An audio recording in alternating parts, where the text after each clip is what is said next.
दंडनाच होउछि आम पारंपरिक लोककला किंतु धीरे धीरे दंडनाच तार लोकप्रियता हरउछि। आज आम कथा हेबाकु जाउछु आसुथिबा ओडिया सिनेमा कांगुला माँ कालीर दंडनाच विषय रे। एही सिनेमाटी 2026 रे रिलीज हेबाकु जाउछि एवं एहा डायरेक्टर करिसंती अश्विन त्रिपाठी। सिनेमार मुख्य भूमिका रे अछंती संबित आचार्य एवं सूर्यमयी। बंधुमान एही फिल्मटी एक एक्शन ड्रामा थ्रिलर सिनेमा किंतु साधारण एक्शन फिल्म नुहे। एहार मूल कहानी जड़ित अछि आमर पुरातन पारंपरिक परंपरा दंडनाच सह। सिनेमाटीर प्रोडक्शन करिसंती बाबू भाई प्रोडक्शन। या सहित एही फिल्मर प्रोडक्शन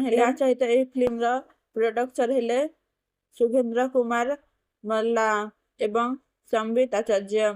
ए फिल्मर बैकग्राउंड स्कोर देइछंती बैद्यनाथ दास। फिल्मर थ्रिलर और भावना को आहुरी जोरदार करबाकू साहाय्य करिबो। एही फिल्मर ऑफिशियल टीजर यूट्यूब रे रिलीज होइछि। टीजर देखिले जणा पडुछि जे या सिनेमा रहिछि powerful action scene, religious faith और थ्रिलर स्टोरी।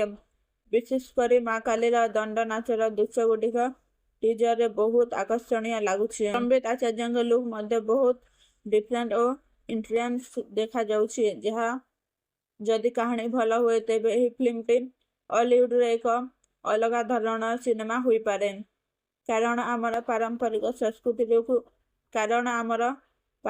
संस्कृति की नहीं तैयारी हेउथिबा सिनेमा बहुत कम देखिबाकू मिले। एबे देखिबाकू बाकी रहिला जे 2026 रे रिलीज हेबा परे दर्शक माने एही फिल्म को केते भल पाआंती। ताहेले बंधु माने आपण मानक कांगोला माँ कालीर दंडनाचर टीजर केमिति लागिला आमको कमेंट रे निश्चय कहिबे।